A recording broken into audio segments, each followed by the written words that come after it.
Welcome to Byte-Sized Tech, your weekend edition of what's trending in tech and gadgets. We've got a jam-packed show for you today, cutting through the noise to bring you the top 5 stories shaping the tech world this week. Think of it as your shortcut to being incredibly well-informed without having to scroll endlessly. It's been quite a week, from the latest advancements in AI that might just change your workflow to major companies making big strategic moves, and even shifts in how we consume content. There's definitely a lot to unpack. You got it. So let's jump right in and get you up to speed on what's buzzing. Okay, let's unpack this first one. If you've been anywhere near tech news lately, you've probably heard that 2025 is being hailed as the year of the AI agent. Right. But what exactly are these agents and, why should you care? Right. So at its core, an AI agent is basically a software program, one that's capable of acting autonomously. It understands, it plans, and it executes tasks. Yeah.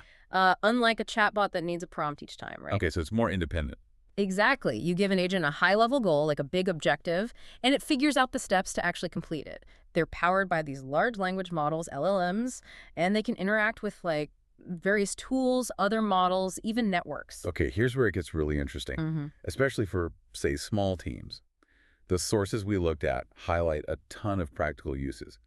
Like, imagine an agent that can summarize long reports and then, boom, organize them into a 6-slide presentation for a weekly project update. Yeah, or one that looks at your calendar, pulls the relevant client info automatically, and preps meeting briefs or, talking points in seconds. Wow. What's fascinating here is how they can really streamline those time-consuming tasks. Things like weekly reports, documentation. Yeah, documentation. Right, or even drafting social media content. They can review project notes, summarize what happened, what's next, and format it all.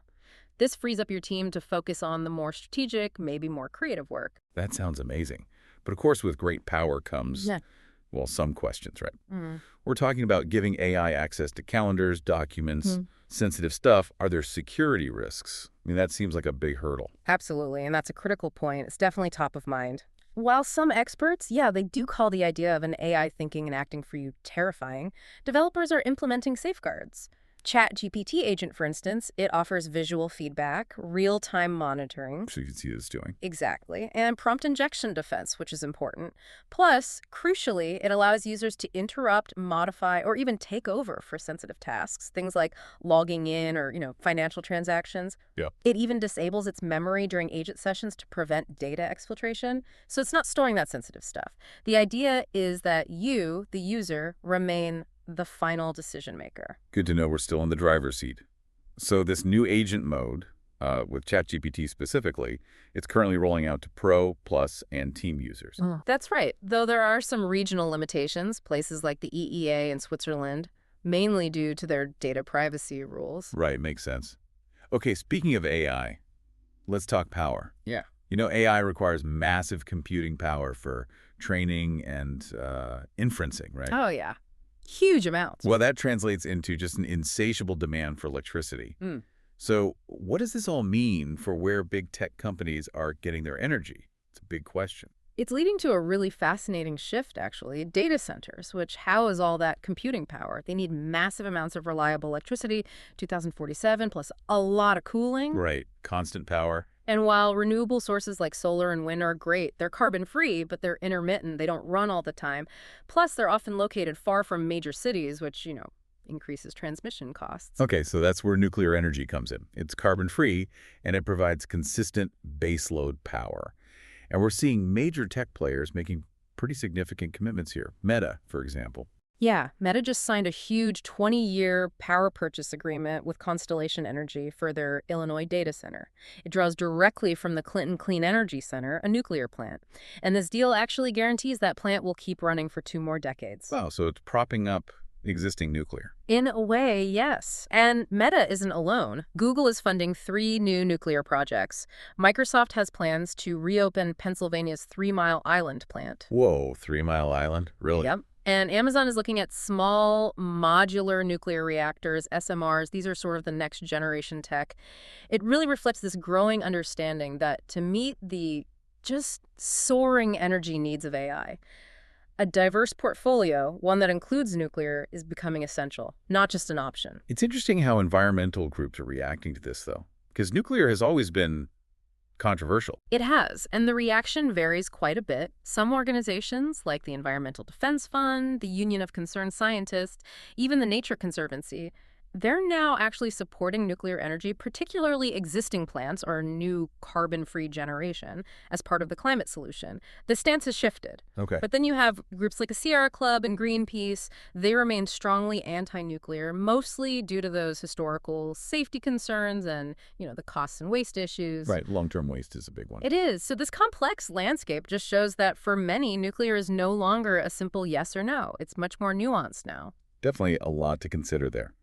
Okay, next up, let's talk about a titan in the tech world that's undergoing a massive transformation. Intel.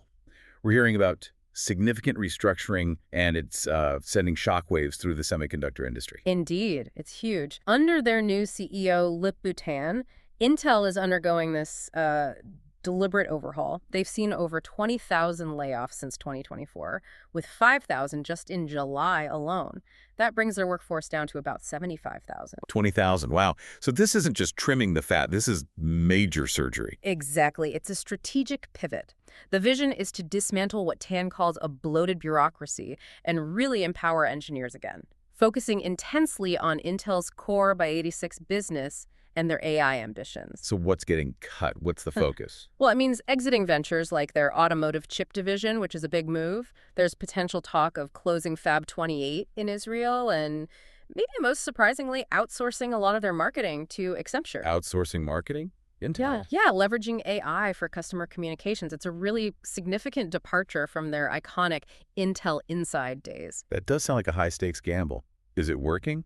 What are the early signs? Well, it is a high-stakes gamble. The company's stock took an 8% hit after its recent earnings report, so investors are wary. Intel is relying more on TSMC for advanced chips now, and there are delays in getting that GPS funding. The funding delays. Yeah, and there's even a warning that their next-gen 14A node, which is like their cutting-edge tech, it could be canceled if they don't secure a major external customer soon, which basically means... They'd be falling behind TSMC and Samsung? Pretty much, yeah.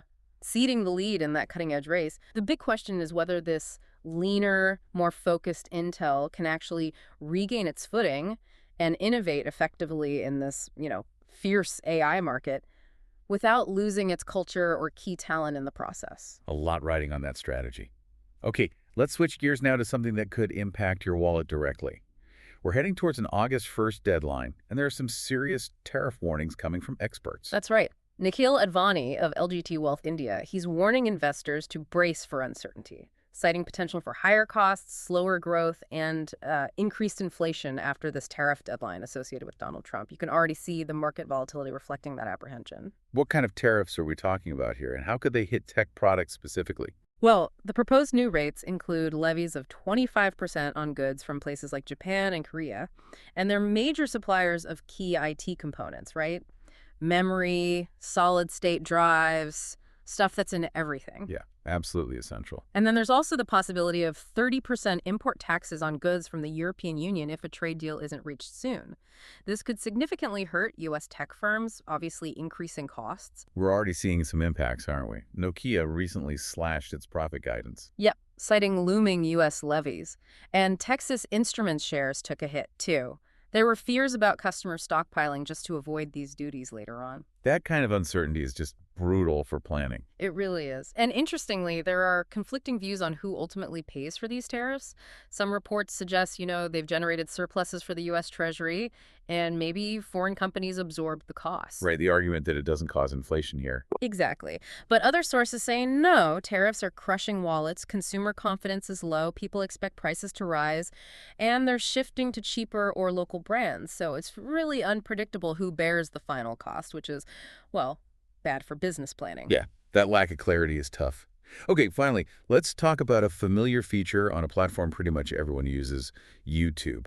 What's changing in how we discover content there? Big change. In July 2025, YouTube officially discontinued its trending and trending now pages after nearly a decade. Wow, the trending page is gone. Gone. It's a major shift away from that kind of one-size-fits-all approach to discovering what's popular. What's replacing it then? How will we find new stuff? It's being replaced by, well, more algorithms. Hyper-personalization, basically. Using genre-specific charts and AI-powered recommendations based on your viewing habit. Oh, okay. More tailored.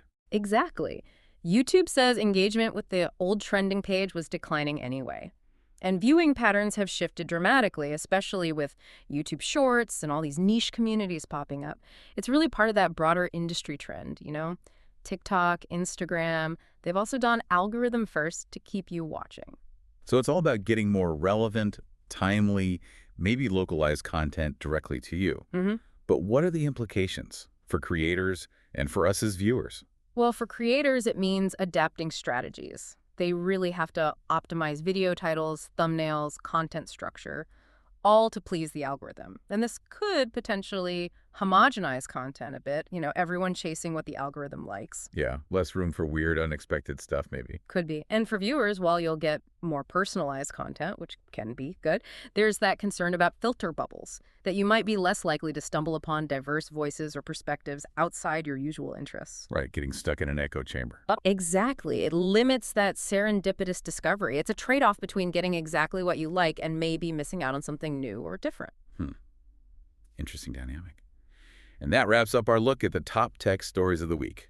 From autonomous AI agents that promise to revolutionize work, to big tech's surprising embrace of nuclear power. Intel's massive restructuring, the looming tariff deadline, and YouTube's content discovery evolution. It's clear the technology is just moving at warp speed. It really is. And this raises kind of an important question, doesn't it? As AI increasingly shapes how we work, what we watch, even how we power our world, how much control are we truly willing to hand over? Hand over to algorithms and these autonomous systems. What does that mean for, human agency? Definitely food for thought. That's it for this week. If you enjoyed the episode, like, comment, share, and subscribe for more fun tech discussions.